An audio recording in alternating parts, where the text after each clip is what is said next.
তোমাদের সকলকে নিয়ে আবার শুরু করে দিলাম নতুনভাবে নতুন দিনের একটা ব্লগ ভিডিও। খুবই ছোট ভিডিও। দোকান থেকে ফিরছিলাম, তখন দেখছি আমার বাড়ির সামনে হনুমানজির পুজো হচ্ছিল।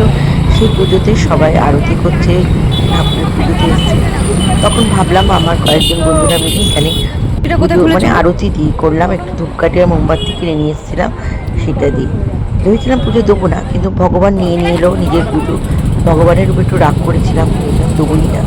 ঠিক ভগবানেরটা নিয়ে নে, ইচ্ছা ছিল ভগবানের হয়তো। গুড মর্নিং বন্ধুরা, আজকে তোমাদের নিয়ে এলাম। কালকে গেছিলাম হনুমানজির মন্দিরে পুজো দিতে।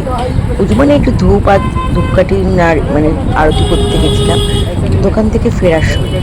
সেইটা তোমাদের সাথে একটু শেয়ার করে দিলাম, দেখে নেও, খুব ভালো লাগবে। আর সবাইকে অনেক অনেক ধন্যবাদ আর ভালোবাসা আমার ভিডিওগুলো আবার পুনরায় তোমরা দেখছো বলে। অনেক দিন এখানে আমি ভিডিও দিই না, তো দেখছি ভিডিও দিচ্ছি, তোমরা দেখছো, ওই জন্য ভালো লাগছে। আবার ভিডিও ছাড়ছি, দেখো এইভাবে ভালোবেসে পাশে থেকে।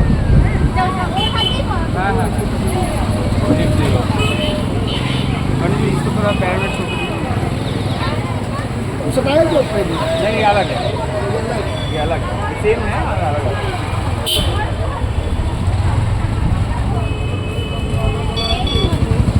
তো বৌদি কোথায় গেল?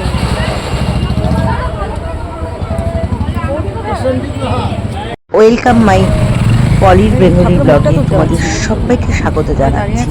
এইভাবেই পাশে থেকেও। ভিডিওটা খুব একটা বেশি বড় করিনি, যতটা করেছি দেখে নিও। ভালো লাগলে লাইক কমেন্ট একটু করো, তাহলে বুঝবো কে কোথার থেকে আমার ভিডিওটা দেখছো। আর সেরকম ভিডিও করার আগ্রহটাও বেড়ে যায়। আর আমার টুলুগিরি বলে আমার এক প্রোফাইল আছে ফেসবুকে, সেখানেও তোমরা আমাকে ফলো করতে পারো।